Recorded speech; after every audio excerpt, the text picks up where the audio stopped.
That's an Aerosmith reference. If you're down with that, I push did play. Just press play. Did you ever play the Aerosmith arcade cabinet? Back in the day, like where you shot like albums at people, and it was all, and like they kept making cameos, like they would pop up and like there'd be like Aerosmith like playing on a stage while you were like shooting the bad guys. I can't remember. I think it's like Revolution. It's like Revolution X or something like that. I'm planning a cold open next time. No, I'm planning a cold open next time. Ah, that's an awesome arcade game. You're the one that brought up Aerosmith. Welcome to the Voyage Podcast, a show that traverses the oceans of myth and legend through the lens of Catholic theology and philosophy.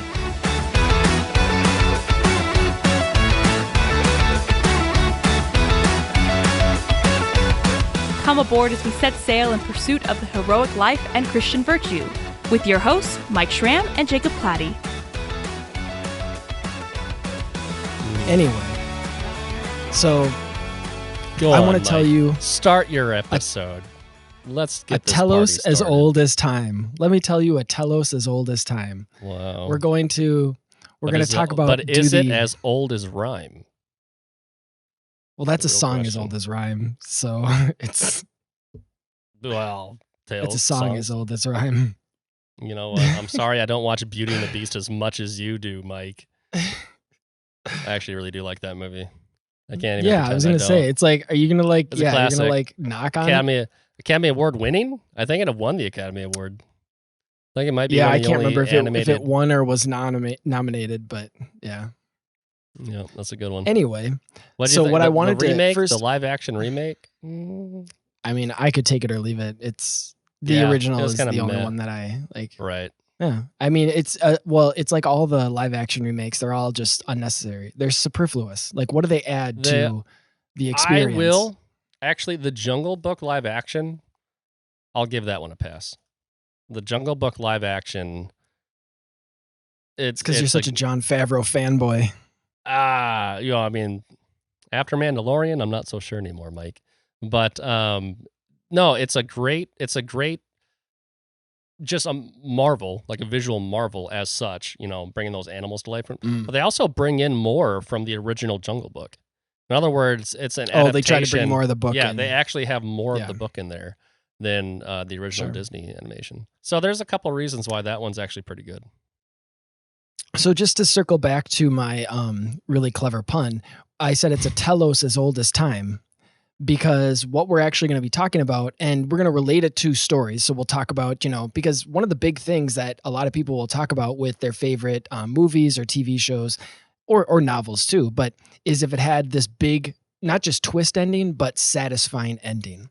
And the word Telos, as we'll kind of get into in a little bit more detail, it refers to the end of something, but we don't just mean chronological end in terms of like, beginning, middle, and end. And it has this word for a reason. It's also referring to not just when something happens, like it happened at the end of the story, but what was the entire story leading to? What was it ordered towards? That's what in philosophical language, the word telos means. Or the word end means, is not just what happens after the middle or after the beginning and middle, but what did the beginning and middle, what were they made for? What were they ordered towards? And obviously you can see this in stories, right? Which is why we either really like the twist endings. They can sometimes just be there for shock value, but they can also, if it was unexpected, but also really satisfying, those are the ones that really sit with you and why they're so important when it comes to stories. So first, I actually wanted to kind of, just get the ball rolling a little bit. What were some of your, either growing up or even now, most satisfying movie endings or TV show or book endings? What do you got? I, just the other day, I watched The Mist with my teenagers. Now, the Stephen King adaptation, right? The Stephen King adaptation. Do you know anything about this movie? Have you seen it? I think I know the premise. Yeah. And I'm not going to say. I think I remember reading about it, but go ahead. It's one of those things where like you shouldn't have the ending spoiled for you at all. Okay. And I can't necessarily recommend everyone go watch this movie. I will say that if you are a glutton for punishment, if you are a glutton for something that's going to really just kind of like kick you while you're down, then go watch The Mist. Mm-hmm. That being said, it is one of the just most unforgettable endings that is it's in keeping, it serves its purpose. It's a quote unquote good ending. It is not necessarily a satisfying ending. It is not necessarily something that's going to leave you with a warm fuzzy, but it is it's an ending, all right. Well, boy howdy. So we're gonna get into, because I know you use the word good purposefully, and that's what I want to unpack a little bit, because you did make the distinction, and I do want to be clear about that too, is that good doesn't necessarily mean happy or good feeling, and neither does satisfying. When I say a good ending or a satisfying ending, it's like a deserved ending. It doesn't. Yeah, it's like not necessarily attached to an emotion. Now, maybe the emotion will flow from it because you recognize the good that's in the ending, but it doesn't have to be synonymous. And I know that's what you were trying to kind of parse out a little bit too. And I think it's important, whether when we're going through our examples or when we break down the word telos or end later on too. So, okay, so you got the Mist, which yeah, kind of a horror movie, but then has that sort of like thriller or kind of shock ending to it as well. I'm going to go a little bit happier. Did you ever grow up reading or then watching the movie, the Danny DeVito Matilda? You remember the? I do know what you're talking Matilda about. movie, I've seen the movie. Okay. It wasn't like on my playlist very much when I was a kid, though. So like, I don't have like a deep familiarity with it. No. So there again, it's one of those where it's good in the sense of it's happy and, you know, emotionally it checks all the boxes, but it definitely is fitting for the characters. And there's a strong sense of justice at the end of the movie too. And so there's kind of the, so again, that's where the satisfaction maybe comes from a little bit. I mean, I could go all day. Yeah. I mean, I could go all day on these. Like there's so many movies that are like really, really well loved because of their ending. And honestly, I don't know if we're going to get into Game of Thrones during this conversation, but an ending can I wasn't even trying to go there. An ending could break a story too, right? Like how a story comes together really matters, and it will color the entire experience, right? So if you get like a powerful ending, it can really solidify what came before it, or it can rescue what came before it, or it can destroy what came before it. But like, you know, I think like a movies like The Godfather, you know, like that's a movie about basically an innocent man who falls into corruption. It's kind of like Breaking Bad, kids. Let me tell you what The Godfather is. I was going to say Breaking Bad. Yeah, I was going to use Breaking Bad as an example. Oh yeah, well no, that's an ending that's like really, really profound, right? It's, I mean, and it's considered not just by, you know, like not just two people's opinion, but I think pretty widely considered one of the best show endings or series endings as well. Mm-hmm. The Godfather has a great kind of like subdued ending to it, you know. I brought up Cabin in the Woods a little bit ago, and that's got an ending that is pretty good for that movie. I had some other ones too. I mean, there are some things, some movies. Say Lord of the Rings. Say Lord of the Rings. Just do it. Just say Lord of the Rings. I was going to say some movies have many good endings, like Lord of the Rings, that has no less than like 5 good endings. So sometimes the director's just like, why choose? You know, we're just going to throw all the endings that we could have in that. But that is good. You know, the way that, you know, the nice thing about Lord of the Rings, the way that it ends is it's almost like an extended ending. Not just in a punny way because of like how many endings the movies have, but I'm actually talking about the book in that case, where like the end of that novel, it's almost like classical in the sense that like, you know, when we were growing up, we were taught that the climax happens in the middle of the book and then the resolution is just like everything that happens afterwards, right? And nowadays we think that's like the climax is the last 5 minutes of a story and then there's like a 5-minute resolution. But in a more kind of classical motif, it would be more like just like exploring the ramifications of what happens. Lord of the Rings does that. Lord of the Rings has a long, lengthy resolution, and it allows you to kind of like breathe and kind of like see the fallout in a really satisfying way, right? So, Mhm. that's a good example of a good ending. Another one too, which I actually didn't initially put on my list, but I think if you kind of go into what we're going to go into in terms of what makes it an end, the end of something, and you've already kind of touched on some of them, but a really great example where you can see so many elements in the beginning of a story and how they are brought to their fulfillment at the end is the Harry Potter series.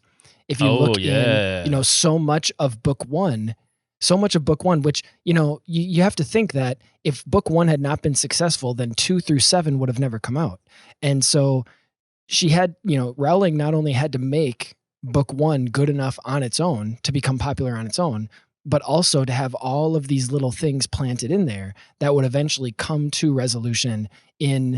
fulfillment in the 7th one. And they're ones Yep. that, That one's fantastic. yeah, it's kind of blink and you miss it details. So, and it, like I said, especially in book one, I mean, not that the 2, 3, 4, 5, and 6 don't have elements that lead into the next one or lead into, a book, 2 books down, but you really have this sense of when she wrote 1, she had 7 in mind already. Mhm. And so it's where you can tell that, when an author has thought through everything, then he or she they've thought of the end so that all of the foundation, all the pieces at the beginning can be ordered towards it. And that's exactly what we're talking about when we're talking about Telos, is Harry Potter's a great example everything of that. at the beginning. Yeah, everything at the beginning has to be directed towards. Now, we don't see how it is if you just read book 1, or if you just watch movie 1, you don't necessarily recognize it yet. And that's what makes it so satisfying, is you were just along this journey and then your eyes are opened, right? The veil is taken down so that you can see how all the pieces fit together. I have a really good trilogy of films that exemplify how this can play out. The Matrix. And it's all M. Night Shyamalan. Okay, so when Okay, M. Night I think I've Shyamalan, heard this. Go ahead. when M. Night, well, I'm just making this up. So if I'm agreeing with somebody else already, then or whatever. But like the when M. Night Shyamalan first came on the scene in 1996 with The Sixth Sense. I mean, it's a trope now. It's tired. Everyone knows the twist ending on that. But that was a big deal back in the mid '90s when that movie dropped. And he was like the next Steven Spielberg. It was mind blowing. Everyone was like, "You have to see it. Don't find out the ending. Just go see it," kind of thing. And it worked really, really well. Like Discovery. I'm going to spoil it because I mean, this is a cliche. It's been over right? 20 years. Yeah. Well, it turns out that Bruce Willis is dead the entire time. He's a ghost, and the I See Dead People kid is like actually helping him process his grief as a ghost, and not the other way around, right? Because he plays a psychologist trying to help a kid. He doesn't realize he's a ghost, finds out he's a ghost. Anyway, everything about that movie, though, and that's what's great about these types of twist type movies, where when they're done really, really well, you don't pick up on the hints, but then once the twist happens and you rewatch it a second or third time, you see all the hints and you see all the evidence in all plain the sight. breadcrumbs. Yeah. It was all just there in plain sight, and you just didn't see it coming, right? Great example of a perfectly plotted, played out movie with an awesome end. The next movie he did after that was called The Village. And The Village is the opposite of this, kids. The Village, which I guess I'll go ahead and spoil that one. It's not as much of a cliche or as well known but for the sake of this, tutelage, I guess I'll just go ahead and break it all out. That one takes place in old times, and they're all in a village, and they all speak like bad old English. It just doesn't work. But it turns out at the end, they're not in old times. They're actually in modern times, and they belong to a village that's like cut off from everyone in the woods. And the whole movie is about them not going in the woods, because the stories are don't go in the woods, but it's to protect the people from finding out that they don't exist. Going out into the real world. They're not that keeps them away from the real world, right? None of that's earned. None of that's earned. None of that. It's just a twist for the sake of a twist. It's just like, whoa, crazy. It's kind and of like that's it was all a dream, kids. Like that whole like that's when he sort of became a parody of himself. I think that was the turning point because well, that wasn't the direct movie that came after Sixth Sense. Like he had Unbreakable, he had Signs, but then it was at the Village where I was The think Village it after maybe started to Signs? become. Was it? I Okay. mean, I could be we totally don't need to wrong. argue Well, about it. I no, thought it because was. Signs is where I was going to go next. Signs is somewhere in Well, the go middle ahead of with those Signs. two. Yeah. Yeah. Unbreakable's really good. But anyway, so Signs is the in-between example here. So you have an example Okay. like The Sixth Sense that's like perfectly plotted, perfectly breadcrumbs, perfect payoff ending. The Village is just like the rug gets swept out, and it's just kind of like, okay, I guess. And then Signs, he does have all these elements throughout the film that are leading up to a like really, really intentional conclusion, right? And it's really, really good in a lot of ways. It's just the problem with that one is the ending just doesn't, it's just not quite the clean, concise. Basically, aliens can't touch water, right? Just to spoil that one. Swing away. Yeah. Well, there's all kinds of stuff. I mean, but this is the problem with the ending is like it's just kind of a bad ending. Like the plotting's good, the breadcrumbs are good. There's the swing away reference is a reference to how they end up like kind of like beating the aliens with a baseball bat when they find their weakness, kind of thing. It's better in the movie. Honestly, it's a good movie. I like Signs a lot, but the problem is that's a silly ending. It's silly that the aliens can't touch water because they came to a planet that's 90% water in order to enslave people. In other words, if your ending like raises so many questions, it doesn't matter how well it was done up until that point. People are going to walk out of that theater being like, that was a weird end. That was a goofy end. That wasn't good. So like, and that gets into the plotting was satisfying good, part. but the ending sucked, right? And then like, so case one, the plotting's great, the ending's great. Case two, the plotting sucks, the ending sucks. Example three, the plotting's great, the ending kind of sucks, right? You got to get the Telos to match the story. It's a spectrum. It sounds like, right? There's a whole M. Night Shyamalan spectrum. There's the M. This was not going to be an M. Night Shyamalan episode, but I guess that's the direction we're going. Hey, as long as we stick the end, on this podcast, Mike, you know this is all ordered towards something, isn't it? Yeah, so I don't know if hoping. I mean, I kind of want to do a little bit of background in terms of the just what is Telos, what is end? And I've already kind of gone into it a little bit, maybe spent a couple of minutes, but it's referring back to, it's not all Plato, Jacob, okay? A little bit is Aristotle. So we got Aristotle's 4 causes. And basically, it's this whole idea of whenever you ask the why of something, you can get 4 different equally sufficient answers. And the first is the material cause, right? So when you say, like, when you try to discover what something is or the why that it's there, well, why like, is that if my one son pushes my other son down, the material cause is that he pushed him. Right? If I walk into a room and the kid's crying on the floor and my other kid's right there, and it's like, what happened? Why is he crying? I pushed him. His hands made contact with the other one's body with force, and gravity took the person to the ground. Like the most kind of straight mechanical Dominoes. explanation.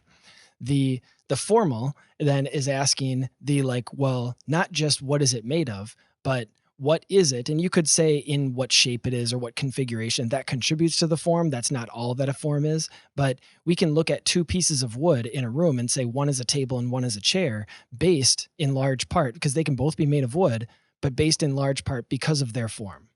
Right? It's within my child's nature to fall when he's pushed. He does not have anti-gravity mechanics. So he fell because if you get pushed, you will fall because that is your nature. What is that is your form. Newton's laws, right? Yep. Newton's laws of motion. And then there's the efficient, where we're talking the, what put that thing there? Why is that thing there? Well, because the carpenter built it, right? Or why did Johnny fall to the ground? Because Billy pushed him, right? So now it's focusing on the agent, or there's the efficient cause. So the older brother who pushed him is the these, efficient cause.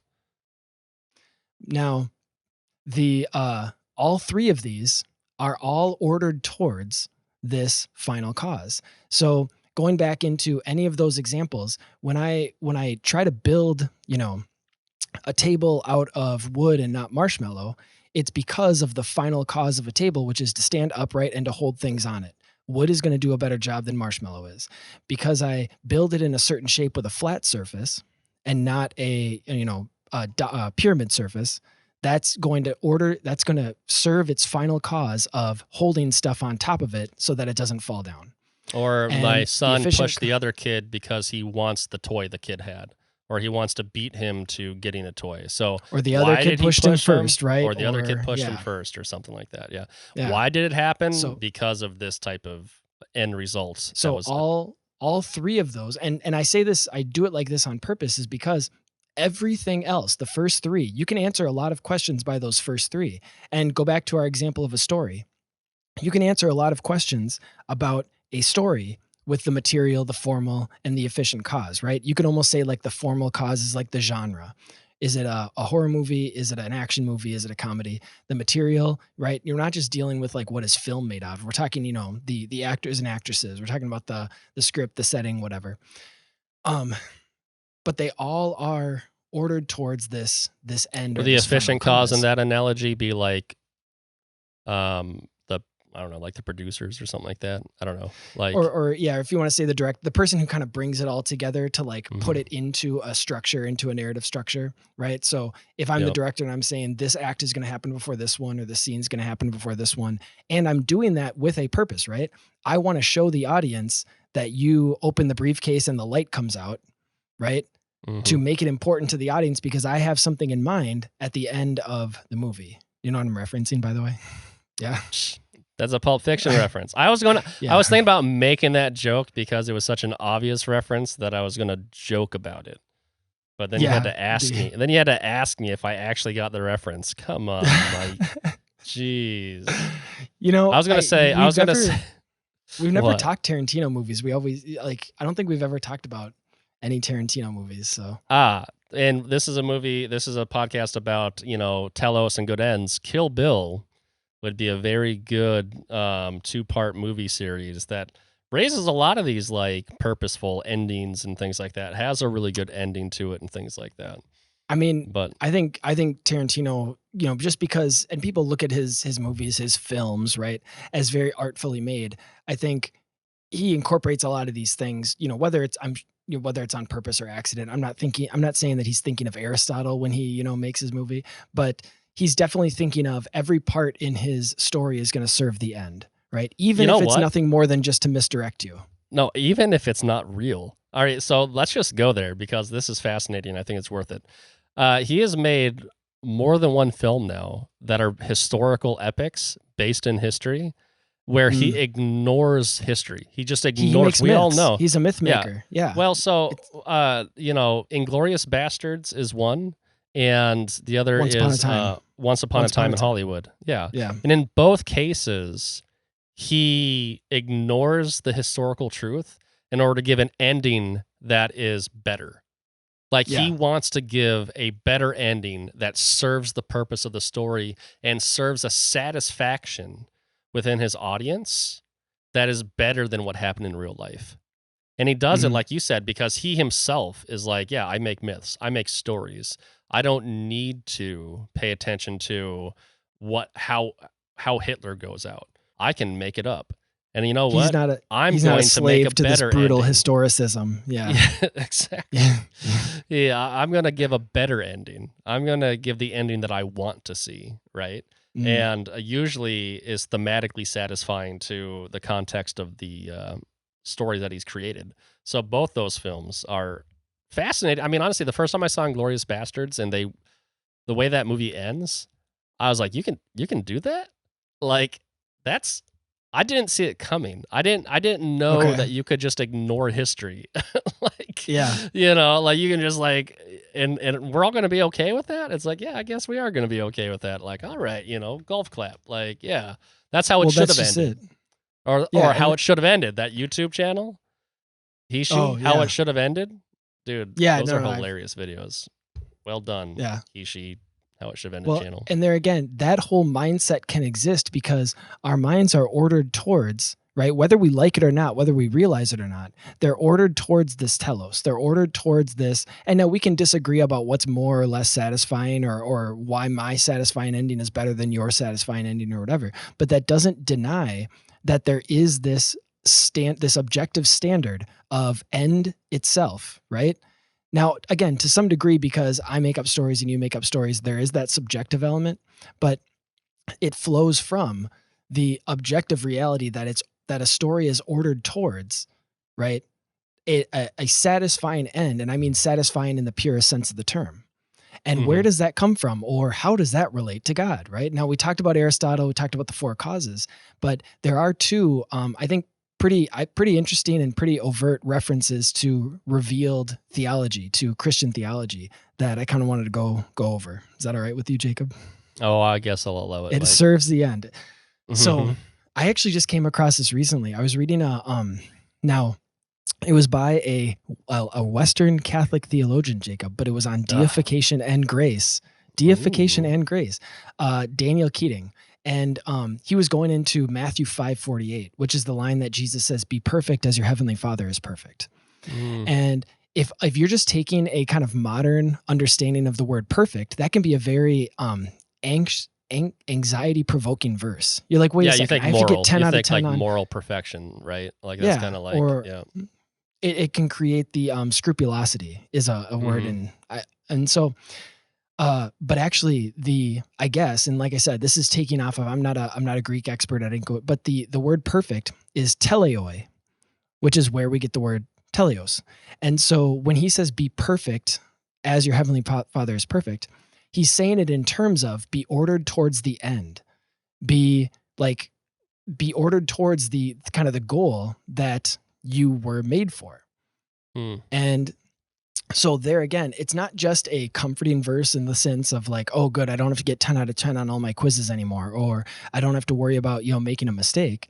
It's actually redirecting your mind to, well, what was I made for? And am I ordered towards that goal? Am I ordered towards It's almost that like be purpose? properly organized in your life. Yeah. Have like the right orientation kind of thing. And so that I thought was really, like I said, the Daniel Keating, the deification and grace, but he's referring to Matthew chapter 5:48, which is the Sermon on the Mount. So it's Jesus's huge discourse on, just the Christian life, basically. Well, the other one.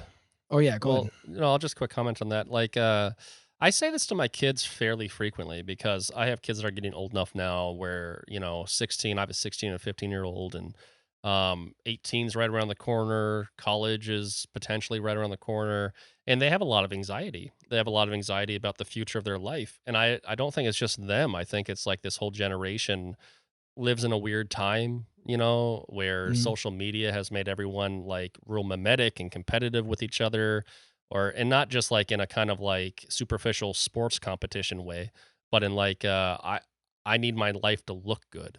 I need I need to like be successful. Right. And I can see other people who look successful, and they're going to see whether or not I look successful and all that type of thing. Right.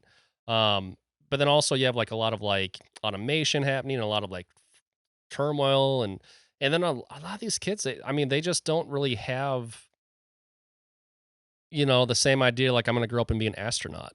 I'm going to grow up and be like president of the United. They're kind of more jaded, let's say, than like maybe earlier generations were.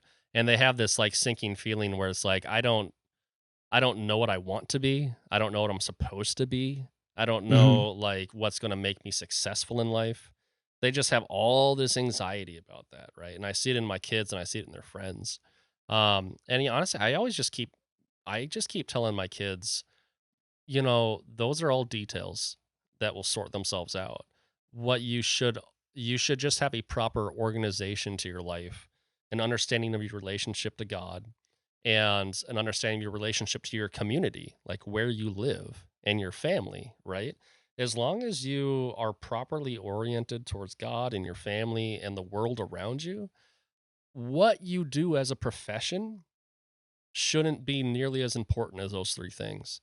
Yeah. And I don't think they get a lot of like solace from that. I don't think that like super satisfies them. It's like their boomer dad answer, I guess. But I Mhm. think that's the answer because frankly, Well, their anxiety is yeah, I and understand it and stuff like that. tie it back to our example of a story, right? Where it's like if you're the author and you know what your goal is, then you know, like, the details in terms of how you get there Yeah. are going to be less important than that final goal, as long as you keep your your mind's eye focused on it.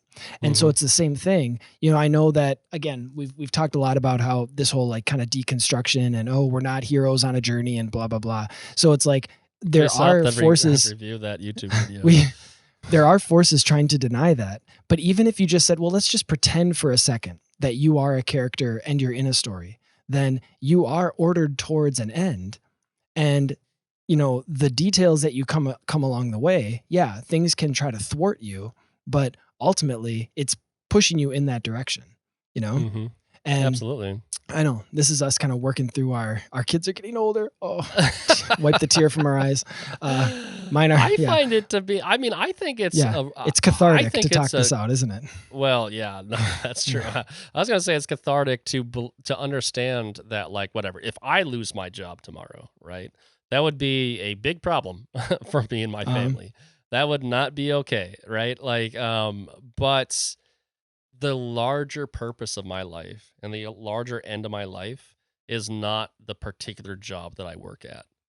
mm, And I have a certain level of peace and a kind of safety nets, not materially. I would definitely don't have one materially, mm, but spiritually, there's a safety net. There is a source of calm that stems from understanding that, like, I am not defined by my job and I am not mm. defined by like what I think I should be, right? Outside of the context of like what my larger purpose is. Well, and I mean, to say like this is applicable because this is the classic like male midlife crisis too, right? Is Mm. the sense of being untethered, the sense of being disoriented, not having that thing that you are ordered towards or moving towards. And the midlife is when a person actually like sees that, they're not so busy that they actually recognize that. And it can become, a crisis. It can become that thing that like just like completely throws you off and many people can end up ruining their lives because they don't have that sense of, well, do I have the end in mind? Do I see the end that all these little steps are ordered towards? Right. Right. So not only do we have, I mean, as if the Bible wasn't enough, as if the Gospels weren't enough, there's actually a Thomas Aquinas reference to Telos, his fifth Okay. way. So Aquinas has these five, arguments for God's existence, and the fifth Mm. way is the one based off of the end. That basically everything within creation is ordered towards an end. So I mentioned the thing about the table, right? The table is ordered towards holding things on top of it. Now those things could be, briefcases and business papers, or it could be dinner plates and food, but it still has that purpose or that end. Well, everything in creation This is like C.S. has, Lewis. This is like C.S. Lewis's little hunger exists because food exists, right? yeah. So Like, I mean, so if we can apply that logic to everything within creation, then no part is greater than its whole. Then you have to apply it to all of creation itself. So all of creation itself is then ordered towards an end. But here's the thing: the end has to be outside of the thing itself. The table is ordered towards the holding up of food for dinner time. The purpose is outside. So in the tables same don't serve way, other tables. Tables are not made for tables. well, yeah, and so the cosmos, right, all of creation, if it's ordered towards something outside of it, that means that there's something outside of creation, which, and this is Aquinas's language, which everyone would call God or refer to as God. Now And I feel so like I should create like an apocryphal Far Side comic strip where there's just like tables seated at a table. it's tables all the way down. Yeah. Maybe that's something what like it is. that. Yeah. It's tables on top of tables on top of tables. So it's this idea that we, it's not just in stories, but it's significant that it's in stories because it relates to all of reality. And so, I kind of said the example of, well, if it's in every novel we read, let's just, for the sake of argument, pretend that we're a character in a novel, right? We're ordered towards. Now, it doesn't mean that we're ordered towards slaying the dragon and rescuing the princess, right? But then again, metaphorically speaking, aren't we all sort of? True. Yeah. My son brought up the other day, like, what's the point of Sleeping Beauty? Like, what's the moral of the story kind of thing? And I think that shows preconditioning on his part that like every story is supposed to have some kind of like Aesop's fable type moral to it. But B, it did get me thinking. It's like, what is the moral of the story of Sleeping Beauty? If there is one kind of thing. I actually think it's more about Prince Philip than it is about Princess Aurora. You have to go on Jonathan Pajot's. Maybe he's got a better explanation for this. Yeah, right. Well, like, or maybe Jordan Peterson can explain it to me. But he has to go slay the dragon. He has to go cut through the thorn forest. He has to go, all that stuff. Princess Aurora is probably like the princess with like the least amount of agency in like all of the Disney canon. I love that movie, man. I am not knocking that movie. That's one of my favorite movies, actually. But she doesn't necessarily learn a lesson. You're just a toxic male. That's why. I'm drawn towards the one where the prince has got the story arc. Where she just lays there. She just lays there. The prince. Oh boy. Anyway, good movie. But anyway, he has to go fight the dragon. That's the point of that story. Is Prince Philip has to go fight the dragon. So sometimes your story's ending might not even be about your main character. Might be about I thought the world around you weren't your even going main to bring up character. that it was like, doesn't he have like the shield of virtue or the sword of virtue or something too? I thought that's a pretty he gets some kind of dense, like it's a pretty dense metaphor. Yeah, I think the not just the filmmakers but the storytellers knew what they were doing when it came to that one. But, true. So we went through Telos a little bit, how it relates to stories, how, and then obviously, the Bible itself is supposed to be one big story, and you can see how it's ordered towards the end. And this is where it's kind of important. You mentioned the thing before, how the climax isn't supposed to be in the last 5 minutes, right? It's supposed to be in the middle, but then everything else is the resolution and the picking up of the pieces. And this very much fits in with the Christian story, with salvation history, right? Where we're living in the resolution. We're living in the picking up of the pieces. The battle's already been won. And so the end, in a sense, in terms of what all of history is ordered towards, has already been achieved, even though we're not chronologically at the end, right? The world isn't over yet, or time isn't over yet. Well, where we are though, and I know these are supposed to be timeless episodes, but I'm going to break that rule again. We're actually recording this in a season, at least in the Orthodox Church. I'm sure it's relatively true of the Catholic Church. You tell me. It's the end of our liturgical calendar, right? Our liturgical calendar is about to reset in September, right? And we're recording this at the end of August. And the last couple feasts in our calendar are the Dormition of the Theotokos, and the Transfiguration of Christ. And so go figure, the Lord Spirits podcast, we got to name drop them every other episode at least. One of us does. Yeah, that's true. Where do you think I get my extra paychecks from? But oh man, you're making H and Faith money? What are you I'm a shill, just not for Voyage. In case you haven't figured that out already, I'm a sleeper agent. We'll remember that when evaluations come due, when employee evaluations come up.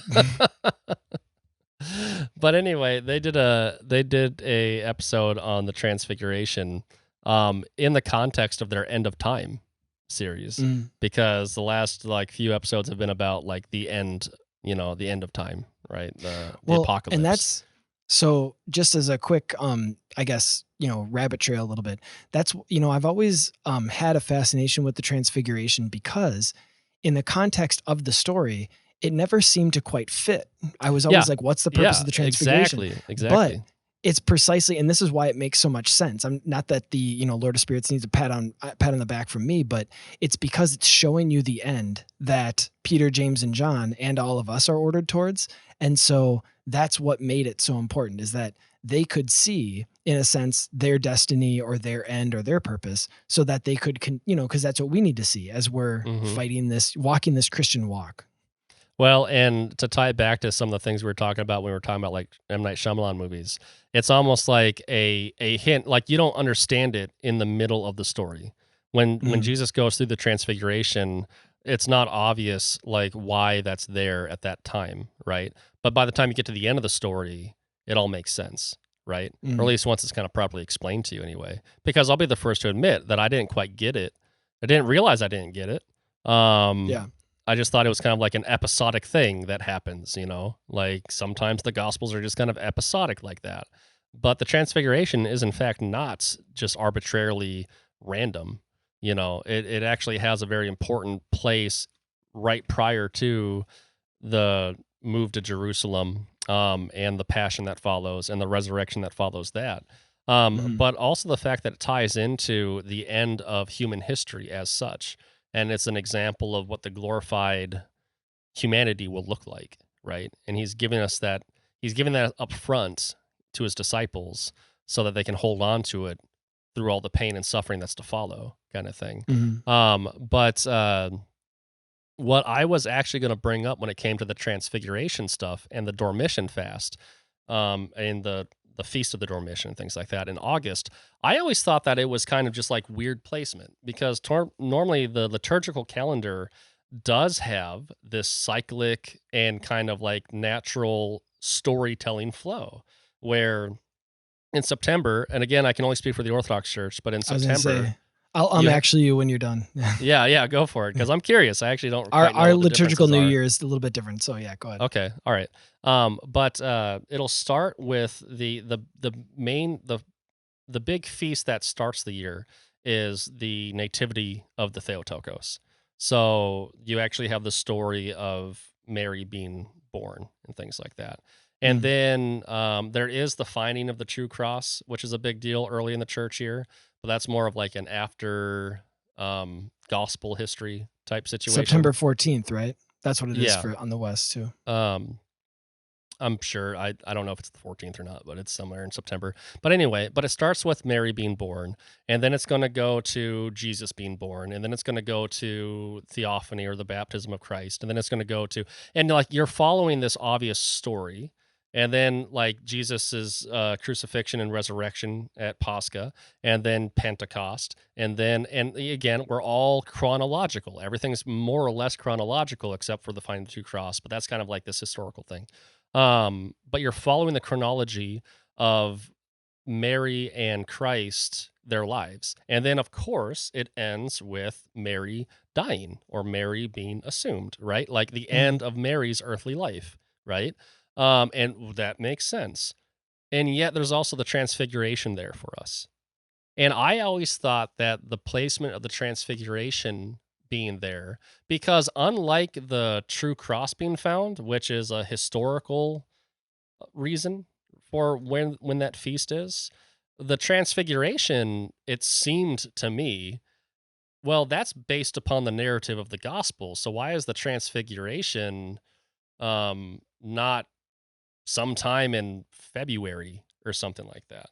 Or why like is it in Lent or something right before or is it in Lent? Holy Yeah, Week why or is something? why is it like not the week before Palm Sunday or something like that? Like whatever. I'm still thinking this kind of chronological thing. Yeah, but you're living in Chronos, we're living in Kairos, baby. That's what it is. Well, I was always okay. In fact, I thought that there was something obedient symphonic. to it. You were just curious. Yeah. Well, and I always just told myself, well, it's just kind of the sense of like a leitmotif. Like there's something beautiful about like the symphony of the liturgical calendar and how different elements can be kind of time displaced and all that. So I just kind of assumed that was all there was to it. But now I realize the Transfiguration is really a celebration of like the final purpose of human history. And it suddenly feels very thematic to have it in August, right in around the same time as the and Mary end of Mary and things. And her Dormition and Assumption, she's, even though I know that Jesus is the first fruits of it in terms of humanity, but she would be the first fruits by the order of grace, right? So we'd say Jesus's resurrection and ascension into heaven are by his nature as the second person of the Trinity, as God's son. But Mary, we would say, is the first person in the church by the order of grace to have received, you know, that assumption into heaven that we all look forward to at our own resurrection, and, you know, our bodies and souls reunited and general resurrection, all that stuff. So yeah, no, that's the definitely some fittingness to that. So where the just to kind of piggyback a little bit, and then we'll kind of go back into our our outline a little bit, is so the end Western Church of this podcast. Yeah, the Western Church. So our liturgical year ends at the end of November, right before Advent, and it's at that time where you'll get a lot of readings that have to do with like Jesus's prophecies about the destruction of the temple, end of the world. I think the last Sunday of the church year, we read Matthew 25, the separation of the sheep and the goats, and it's also the feast of Christ the King, which was a special feast.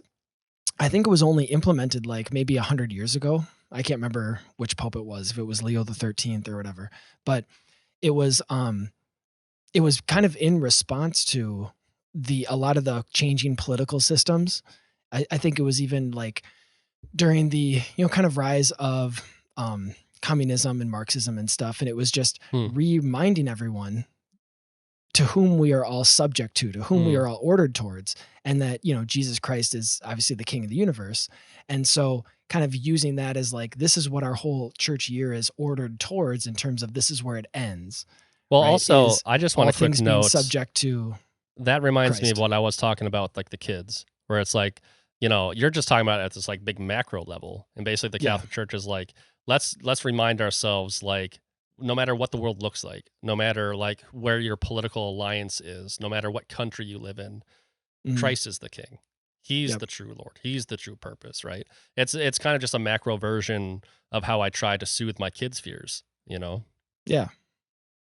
Yeah, no. And I mean, so it's and like I said, it's a relatively newer feast day, I think, or maybe it was just reorganized recently. I can't remember, but and so like I said, that's the end of November, because then Advent is the start of the new church year, usually the first, you know, week of December, first Sunday of December.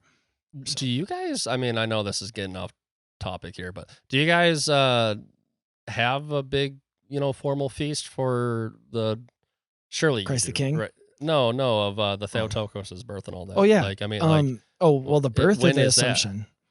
So the birth is September 8th, right?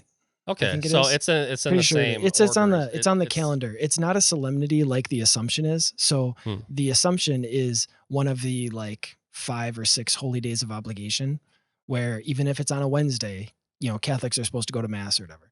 So like that was just last week, right? Last Tuesday, I think, the 15th. So like I said, and then the Immaculate Conception, which is December 8th. Oh yeah, that's why I know it's September, because a conception is December 8th, and then the birth is 9 months later, September 8th. So, I see. Yeah. That's why the Annunciation is March 25th, 9 months later, December 25th. Yeah. Sure. Nativity. So, kids. It's not a solemnity, but it's a feast day. So it's kind of one of those things where it's like, where does it fall in the tiers and all that stuff? But all right. So we talked about how Telos relates to God. What about to humanity? And, you know, going back, because Aristotle is the one who really talks a lot about this final cause. He refers to the final end of humanity, interestingly, as contemplation, right? Which, in a sense, from a pre-Christian pagan point of view, that kind of makes sense, because like that's as close as you can get without grace, is just the contemplation of God, right? As best as, you know, in his case, it'd be the unmoved mover. But Christianity, it doesn't deny that. It yes ands it. It takes it a step further, because, you know, in the Western tradition, the language for the life of heaven is referred to as the beatific vision. And the language of beatific vision, it comes from this root of Aristotle's contemplation, right? Because when you're contemplating something, what are you doing? But you're seeing it in your mind, right? It's a sort of vision. but it's not just the physical vision that you Well, have I'm with your. rusty. I'm rusty on this, but like, people use contemplation and meditation interchangeably a lot of the time. Like Okay. go meditate on something, go contemplate it or whatever. And I do think that they're closely related in like what they're trying Yeah. to convey. But there is a difference, at least in the roots of those words and like where they came from. And this is where I'm rusty. I'm pretty sure meditation has to do with breathing. It has to do with like I think it has to do with whispering like the words, right? So like if you're like studying, back in the day they would like read softly to themselves, and so Mhm. like people would be kind of like whispering, and so it's like the breathing of like engaging with something while you're reading it, kind of thing. And that's kind of like where meditation, the word, comes from, when you're meditating on the scriptures and things like that. Contemplation, though, has that word temple in the middle of it. Mhm. Contemplation means that you're becoming like a seat of the divine. Contemplation means that you're becoming like a holy indwelling kind of thing. I'm pretty rusty on both those words, so if I'm wrong on that, whatever, take a drink. But like, ever since I started editing these episodes, that's the new Yeah. drinking game. I am so wrong so often. Well, and All the it kind of things I fits say with with our. such confidence. It It's fits like, with oh the yeah, inspiration because this was supposed to be. So maybe the next time we all hang out at the bar, you'll see me in the corner taking shots because I'll be like, "Oh, what is Jacob wrong about now?" So yeah. You could get a pretty good drinking game out of it, I'm sure. yeah. But anyway, contemplate. I do know temple has to do with it. I do know that it comes from serving in the temple and things like that. Mm. And so there's something quite profound about this idea of contemplation. And obviously within the Christian tradition, heavily related to a deep prayer life and whatnot. And both our traditions have the idea of vision, of seeing God, right? I think there's a little bit of dispute as to what we mean by that, but I mean, at the most basic level, we're basically saying like, having this vision of God, this vision of Christ. Yeah, well, no, and I mean, again, when I say something is metaphor or spiritual or whatever, like even the idea of vision, it implies an understanding of something, and so now, when we think of meditation and contemplation, we think of it in terms of thoughts, right? You are turning a thought over in your mind, you're reflecting on it more, you're thinking of it in other ways, right? You're trying to wrap your head around it, so to speak.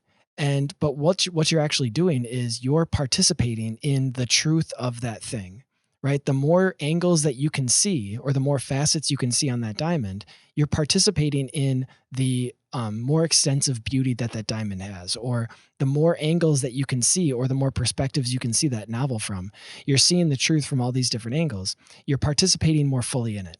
Well, now we're talking about not just another true thing in reality, but the source of all truth in reality. And so you're going to endlessly participate in it.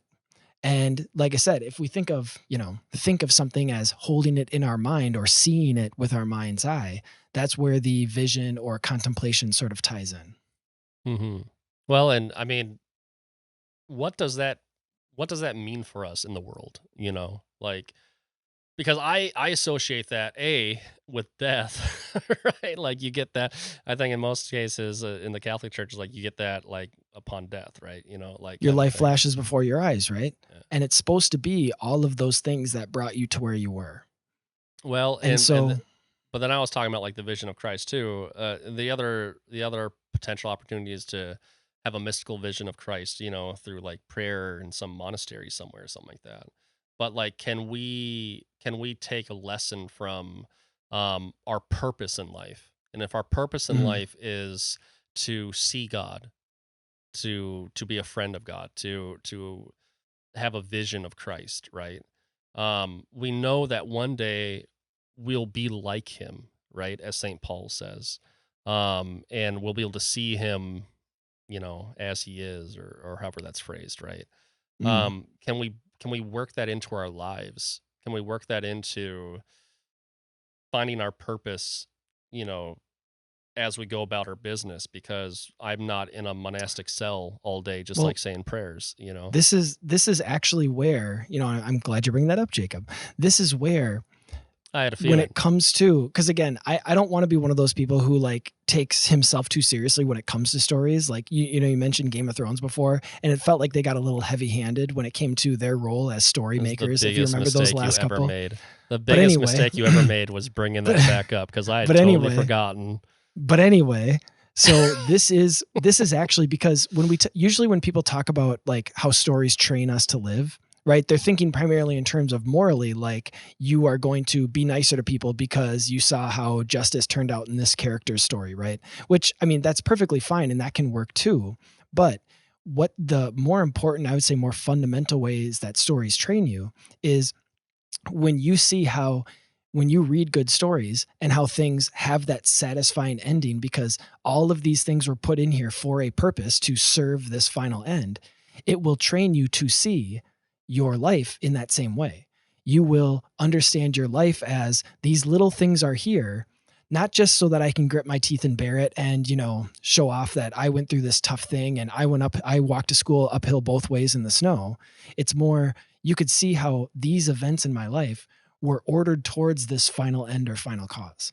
And that's what's so destructive when, we mentioned before the kind of deconstruction that happens when people talk about you're not a hero on a journey, is when you are left with no end, no possible end, then your life, then you can't see how anything in your life has meaning. Yeah, And at best that you is can when you try to fall into ascribe meaning despair. to it, but I don't think that works But well. you I just can't don't fool think it works yourself. well. You can't No, fool yeah. yourself that well. So Right. you need to see, goes back to our table thing. The table's purpose has to be outside of the table. It has to be ordered towards, now you could say materially it's just ordered to hold plates on top of it, but we know that a meal is much more than just food on plates, right? A Right. meal is about, even a meal itself is ordered towards bringing loved ones together, sharing the love that went into making that meal and spending the time together, spending the attention, sharing the attention. So it's the same thing when it comes to, if you recognize in stories that these things are supposed to be ordered towards an end, and see when it fails, but also when it succeeds, right? You are conditioning yourself to see everything through that lens. And this has nothing to do with, reading the Bible more or less. I mean, obviously it's good to see because you can see in those stories how they're ordered towards the end, but we're not even there yet, right? In order for the stories in the Bible to even make sense, you first have to see how stories themselves are ordered towards this final cause. I think that it gives you an amazing amount of like elasticity in life and adaptability. And I think this is what Christ refers to when he talks about his burden being light, is that everything, when he says don't worry about tomorrow, he's referring to the freedom that we have, the liberty that we have to not get bogged down by the details of this existence, and to have a proper understanding of what our grand and ultimate purpose is, where our ultimate home is, and understand that like none of that's here. And whether or not I'm a shoe salesman or a rocket scientist, like those are just details, right? We're here to kind of bring God's glory to those professions. I'll say that much.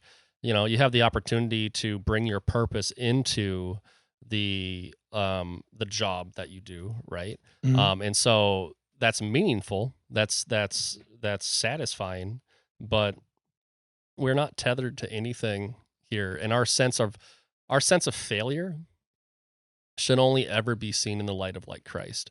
And it shouldn't be seen in the light of like who we are on this planet, what type of job we hold down or something like that. Mm-hmm. Yeah. Well, I was, there was one more thing when it came to like this theological idea of exitus and reditus and how it fits in with story, but I feel like that might deserve its own. We did talk a little bit about it in episodes 2 and 3. So I like how, I feel like this came to a fitting end. I feel like we definitely had a very climactic moment and we got a little excitable or whatever. But now, we're landing this plane, right? We're coming to the end. We definitely showed how, like, you have to have that end in mind in order to make everything else make sense. Now it seems counterintuitive because it's like, well, wait, I'm right here in the moment. I'm going through, this year, I'm going through my whatever, 25th, 30th, 50th year. But I hope this isn't the last year. I hope this isn't the end. And you're like, no, it's about looking towards the end because it's going to make you, more present. And like you said, it's recognizing who you are, not as your profession and even not primarily as your familial relationships. Right. But it's first and foremost your relationship with God. And then that's what allows everything to fall into place. It was, to kind of go back to one of our first examples, it was like, it was only when Harry Potter recognized the idea of the Deathly Hallows and the Horcruxes that he could see all of these other things in the previous 6 books make sense. Yeah, absolutely. Well, there you go. I guess that's what there is to say about that. See, and you got all tired now too. You're like really mellow. You're like, I'm going to end this day. Yeah. I am mellowed out. No. Yeah, it's true. I want to thank you guys for coming to listen to, again, just some of our thoughts and ideas on stories in general. We talked a little bit about some specific examples. I think maybe our next one we should do a specific movie. How's that sound? Ooh, I like those ones. Yeah. Hopefully they're popular. Sometimes I worry that we like, you mean like your movies from the 70s that you always choose? Yeah, I know. It's like maybe people haven't seen this movie. Maybe they don't care about this movie. Huh. But yeah, what a novel idea. Thank you guys. And again, if we ask you to like, subscribe to the show, share the show with people you think might be interested, who like, thinking about these stories a little bit further, leaving a 5-star rating and a positive comment to, make Jacob feel better about his beard because he talks about it all the time off the air. What? Is that the end of the show? Game of Thrones sucks. Thanks for listening to Voyage Podcast. The Voyage Podcast is a production of Voyage Comics and Publishing, which seeks to create exceptional entertainment informed by Catholic values that inspire people to live a heroic life. Voyage Comics seeks to advance truth and beauty found in powerful stories. To learn more, visit voyagecomics.com. You can also follow us on Facebook, Twitter, and Instagram.